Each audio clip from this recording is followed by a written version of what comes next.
Bonjour, je suis Stéphanie, astrologue et astropsychologue. Bienvenue sur la chaîne Va voir ton astrologue. Et aujourd'hui, je souhaite aussi la bienvenue à tous les palasiens et les palasiennes puisqu'on va découvrir leur astéroïde et la signification qu'il a en astrologie. Comme toutes les découvertes astronomiques du 19e siècle, elles viennent enrichir non seulement notre compréhension du système solaire, ainsi que notre astrologie moderne. C'est ainsi que nous allons découvrir ce que renferme le principe palasien à travers son histoire mythologique et découvrir quelles sont les fonctions archétypales afin de saisir le fonctionnement intrinsèque de Pallas dans notre astrologie. On commence tout de suite par notre petit blabla astronomique.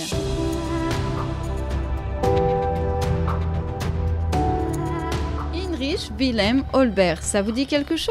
Eh bien, c'est le même astronome qui a découvert Vesta, dont on a parlé il y a quelques temps. Il avait découvert Vesta en 1807. Sa première découverte fut en fait Pallas, le 28 mars 1802, alors qu'il tentait en fait de retrouver Cérès en utilisant les calculs orbitaux de Carl Friedrich Gauss. Comme beaucoup de découvertes astronomiques à cette époque, Pallas avait été considéré comme une planète à sa découverte, puis il a été rétrogradé en 1850 comme un astéroïde, rejoignant ainsi de nombreux objets célestes dans la ceinture principale entre Mars et Jupiter, dont il fait partie.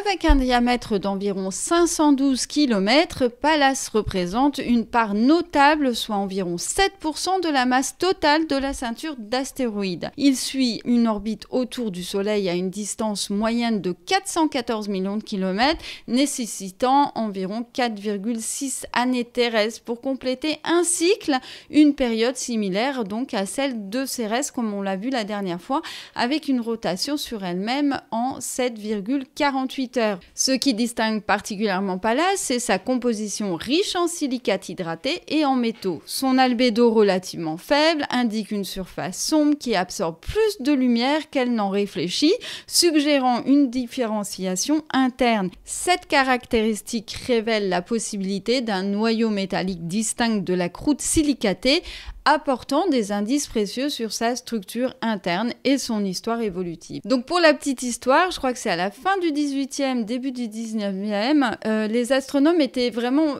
super intrigués parce qu'il y avait un vide pour eux entre Mars et Jupiter, et selon la loi de Titius-Bode, qui était en fait une règle empirique suggérant un modèle pour les distances des planètes au Soleil, il semblait qu'une planète manquait en fait dans cet espace, et lorsque Cérès a été découvert en 1801, puis Pallas, Junon et Vesta, certains ont cru avoir trouvé cette planète manquante. Ces objets qui se sont avérés finalement trop petits pour être des planètes à part entière, les astronomes se sont rendus compte qu'en réalité, ils avaient découvert une nouvelle structure céleste.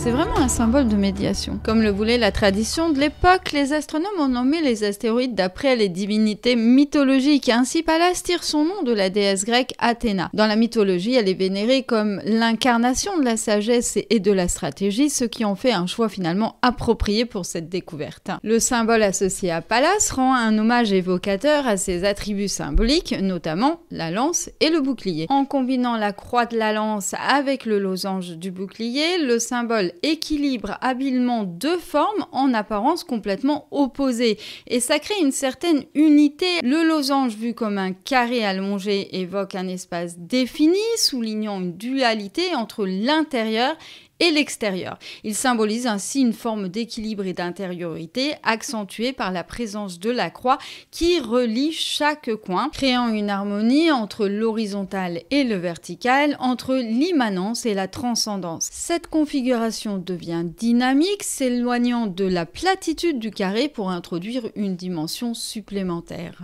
Le symbole du losange avec ses quatre coins nous ramène à la réalité tangible, évoquant les limites et le concept de contenant, celui qui englobe tout ce qui est.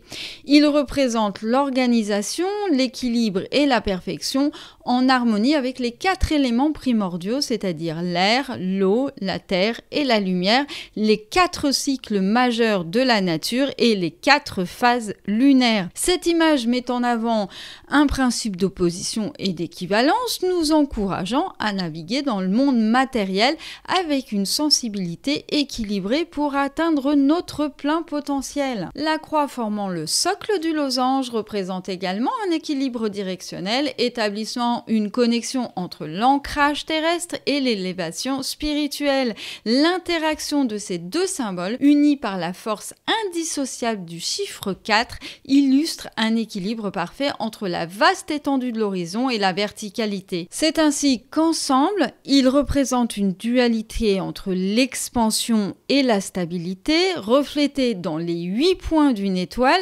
symbolisant les nombreuses dualités de l'univers. Et cette fusion aboutit au principe universel du 8, symbole de l'équilibre complet et de l'harmonie universelle qui régit toute chose.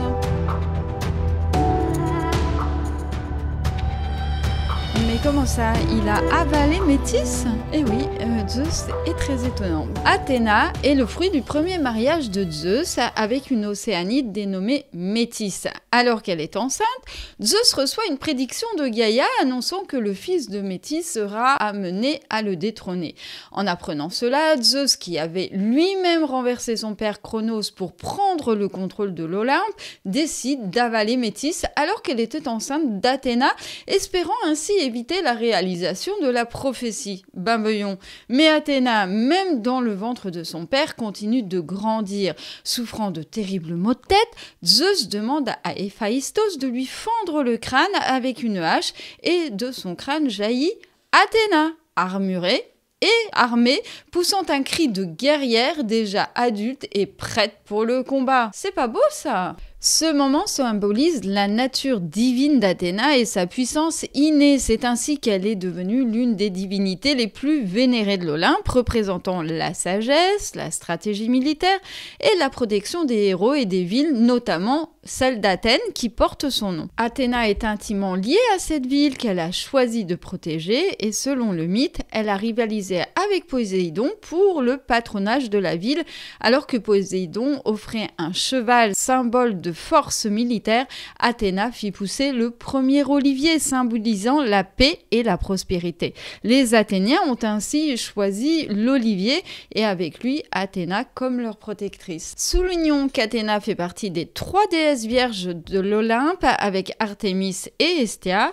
Cette virginité symbolise son indépendance et son autorité incontestée, ne se mariant jamais et ne s'engageant dans aucune relation romantique, ce qui était assez unique parmi les divinités de l'Olympe. Alors, dans le panthéon romain, les principaux acteurs sont Jupiter et sa fille Pallas, parfois assimilés à Minerve. Selon les récits, son épiclèse en tant que Pallas Athéna trouve son origine dans certaines histoires où Pallas était un compagnon d'enfance d'Athéna, accidentellement tué par la déesse lors d'un combat amical. On dit qu'elle aurait été profondément attristée par la mort de son ami. Athéna adopte donc son nom en signe de respect et de remords.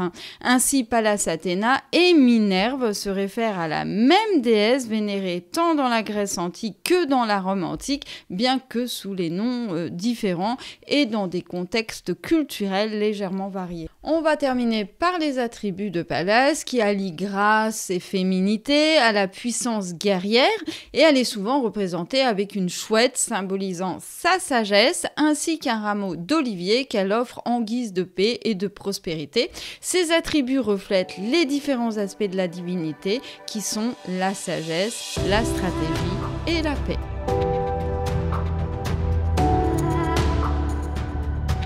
Les archétypes sont des motifs récurrents ou des symboles universels présents dans les mythes, les contes de fées, la religion, la littérature et d'autres domaines culturels. C'est pas forcément l'archétype de Jung. Dans le mythe de Pallas Athéna, nous voyons émerger des qualités telles que la sagesse, la stratégie et une forme de combativité intellectuelle. Alors, cet archétype incarne la capacité à résoudre les conflits par l'intelligence plutôt que par la force brute, démontrant ainsi ainsi une approche réfléchie et stratégique des défis. Pallas Athéna représente également la protection et un aspect de la justice qui favorise l'équilibre et l'harmonie. En psychologie archétypale, ceux qui se reconnaissent dans cet archétype peuvent être doués pour la médiation, posséder une forte intuition pour les stratégies dans divers domaines de la vie, de la carrière en relations professionnelles. Ils ont tendance à adopter une approche de la vie qui valorise la sagesse et l'apprentissage. De plus, l'archétype de Pallas souligne l'importance de l'indépendance, de l'autonomie et de la créativité dans la résolution des problèmes. Lorsque nous associons les aspects guerriers de Pallas à des qualités traditionnellement féminines telles que la sagesse et la protection, cela nous invite à reconnaître et à intégrer ces attributs dans notre propre vie, indépendamment de notre genre, afin d'atteindre un équilibre intérieur et une efficacité dans le monde extérieur. Pallas nous encourage à naviguer et à réconcilier nos polarités internes, favorisant ainsi un développement personnel harmonieux et intégré. Cela implique de trouver une sagesse au cœur des contradictions et d'utiliser cette compréhension pour avancer de manière équilibrée dans tous les aspects de la vie. Alors maintenant, dans le contexte des complexes relationnels mère-fille ou père-fils, Pallas nous encourage également à prendre notre indépendance et à embrasser notre propre identité, souvent en réaction aux attentes et aux modèles parentaux. Dans la dynamique mère-fille, elle incarne l'aspiration à l'autonomie, à la sagesse et à la force, tout en maintenant une connexion nourricière et protectrice. Pour le complexe père-fils, elle représente la recherche d'une autonomie intellectuelle et morale, la transmission de la sagesse et de la stratégie comme moyen de surmonter les défis. C'est pas beau ça? Enfin, Pallas met en lumière la notion de justice, non seulement dans le sens légal du terme, mais aussi en tant que principe éthique et moral guidant les actions individuelles. Elle nous pousse ainsi à lutter pour l'équité, à défendre les causes justes et à rétablir l'harmonie là où il y a un déséquilibre ou une injustice. Cet engagement peut se manifester dans différents domaines de la vie où la clarté de jugement et la sagesse d'Athéna éclairent le chemin vers des solutions justes et équilibrées.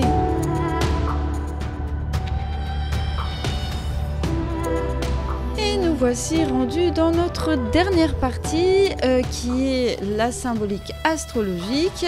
Donc, on a vu dans la psychologie archétypale que Pallas Athénée incarne finalement la fusion entre la sagesse stratégique et la combativité intellectuelle.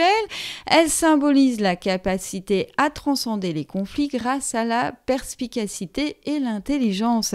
Et ce puissant archétype représente également une force protectrice et un pilier de justice favorisant l'équilibre et l'harmonie. De plus, il souligne l'importance de l'indépendance, de l'autonomie et de la créativité dans la résolution des défis de vie. Alors, qu'est-ce que ça nous donne finalement comme interprétation astrologique? Eh bien, Pallas Athénée signifie avoir la capacité d'aborder les défis avec une approche analytique et réfléchie. Cela nous encourage à résoudre des conflits par la diplomatie et la médiation, favorisant ainsi des compromis équitables et des solutions créatives.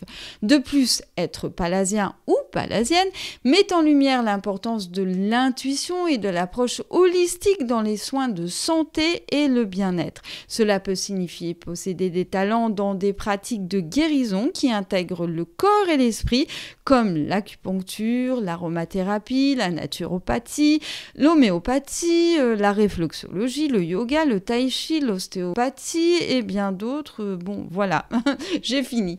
Je vous laisse chercher les autres. Elle est aussi liée à la créativité, particulièrement dans les expressions artistiques qui impliquent des structures ou des motifs comme la musique, les arts visuels ou la danse. Cette créativité n'est pas seulement esthétique, mais aussi fonctionnelle, appliquée à la résolution de problèmes de manière innovante. Alors bien sûr, il faut toujours analyser où se trouve Pallas dans un thème individuel pour affiner son interprétation, domaine et secteur énergétique. N'oubliez pas non plus que si elle n'est pas liée à des planètes personnelles, elle n'aura pas forcément une signification pour vous et que les autres aspects du thème seront bien plus parlant.